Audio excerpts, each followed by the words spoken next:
వాళ్ళకి రేవంత్ రెడ్డి అండ్ గ్యాంగ్కి పరిపాలన పైన పట్టు లేదు, ప్రజల పట్ల కమిట్మెంట్ లేదు. ఈ రాష్ట్రం నాది, ఈ రాష్ట్రానికి ప్రజలు నన్ను ట్రస్టీగా పెట్టినరు, ఈ రాష్ట్రం యొక్క అభివృద్ధిని నా చేతిలో పెట్టినరు అన్న సోయి లేకుండా కేవలం నా కుటుంబ ఆస్తిని, నా బంధువులు మిత్రుల ఆస్తిని పెంచుకోవడం కొరకే నాకు ఈ అధికారం ఇచ్చిన పద్ధతుల్లో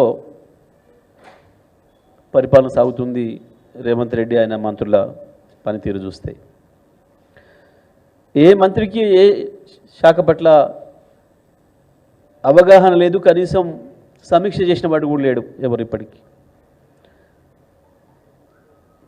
ఆ శాఖల యొక్క ప్రాధాన్యతను బట్టి సమీక్షలు చేయాల్సి ఉంటుంది.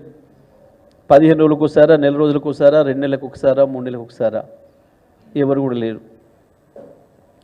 పైగా ఏదైనా సమస్య ఎదురైతే,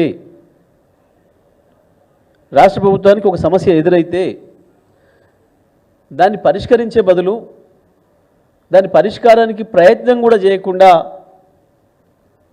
జరిగేది జరుగుతుంది లెమ్మని చెప్పి గాలికి వదిలేస్తూ దాన్ని పక్కదారి పట్టించడం కొరకు, విషయాన్ని దారి మళ్లించడం కొరకు లేని చిల్లర మాటలు మాట్లాడుతూ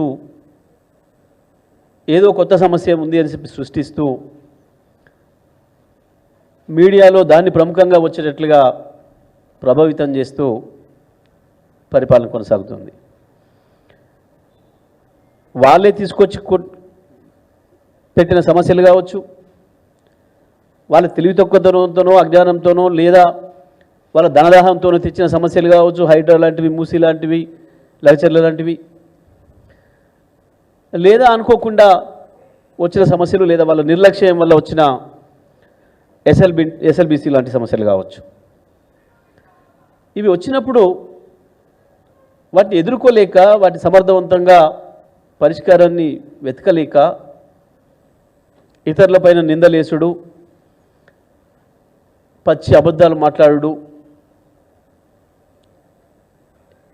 ఆ సమస్య యొక్క గ్రావిటీని బట్టి, దాని తీవ్రతను బట్టి వీలైతే బూతులు మాట్లాడు, దీని ద్వారా దాంట్లో నుంచి వెళ్ళి బయటపడుతున్నామని అనుకుంటున్నారు.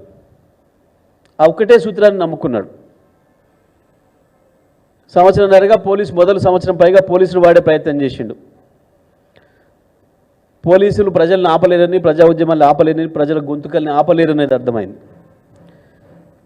ప్రతిపక్ష నాయకుల్ని కూడా ఆపలేరనే విషయాన్ని అర్థమైంది.